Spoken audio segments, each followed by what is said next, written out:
It's gonna scout any sort of bush or waiting around the edge of the wall shenanigans, and honestly, he just popping it. uses the first charge. Let's see. Where's the CDR at? 18.75%. Wow. All right. Off of nothing but runes and masteries, 18.5% CDR. That is going to be so many axes. The problem that I'm seeing with no teleport in there from Lilac is, how is he going to sustain that? And I want to say that he's not planning on it. He's going to wait for Sivir to shove the wave into his turret and then land one axe into another axe into another axe and, pick up the kill that way. Difficulty is that, mid lane's the short lane, so it's not all that long to get back to the turret, and there is a spell shield for Ssumday. Okay, let's see.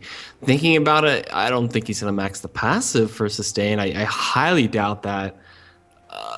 Jeez, I'm thinking it's just gonna be Undertow. At least the wave clear and give him a chance of maybe reaching the CS threshold of 100. But even then, Sivir should literally miss nothing in this lane. I don't think there's a way Ssumday miss any of these even creeps. Winning the dance off in the mid lane as well. You can see Ssumday we're gonna wait for the wave to sort of bunch itself up and then wait to get maximum value out of probably a ricochet level 1. No, he's actually skills spell shield at level 1. Stop the Undertow. Yeah, he's gonna find out what build Lilac's to go for. He lands one Undertow and he actually doesn't spell shield it. So maybe not wanting to give away that he's going for. There we go. And the cool thing about this is that with those spell shields, Ssumday has infinite mana in the mid lane, and while it's not quite infinite, he has the ability to regenerate it, whereas Lilac is just gonna be using consumables for that.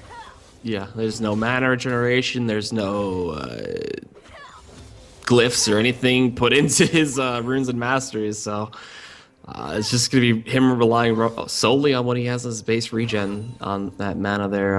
Ssumday again, like that, just soaking up the damage, not even caring at all. Lilac at least is pushing the wave, and he's going to taunt him out just a little bit there. Broloff doing what he wants, the craggy ice axes and such, but this lane should literally be Ssumday's, like, heaven. Now, if Ssumday's paying attention, and this is very crucial in the 1v1, you want to figure out what kind of build your opponent's going for. Now, he can tell by the time that the axe takes to disappear that there's a heavy amount of CDR runes going into Lilac's build, and so that means that he's going to have, a little bit more awareness as far as when he needs to, watch out for spell shields coming out, and as well as to try to figure out what build Lilac's going for. And currently, Lilac is going for the lose a lot of your health build, where you walk up and take all that damage, and Ssumday doesn't.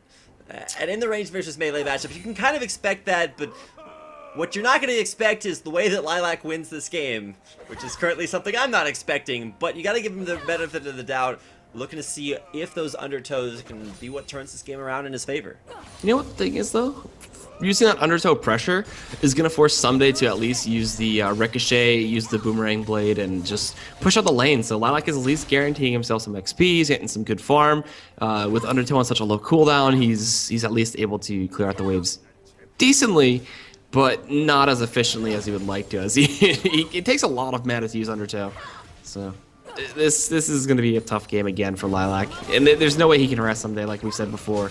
And there it is, spell shield coming into effect again. Ssumday can just ricochet and Boomerang Blade all he wants. There's realistically very little way for Lilac to deal damage to Ssumday. As long as he's able to spell shield at least one of the axes, it breaks the Undertow chain and won't keep him CC'd, so he can probably just walk back to his turret and keep up the harass. If you look at the CS lead as well, it's starting to develop. We're only 5 minutes into the game, and there's already an almost 10 CS differential between both players, which is what you need once you hit 100 CS to be able to win the game. Yep, and man, this match is.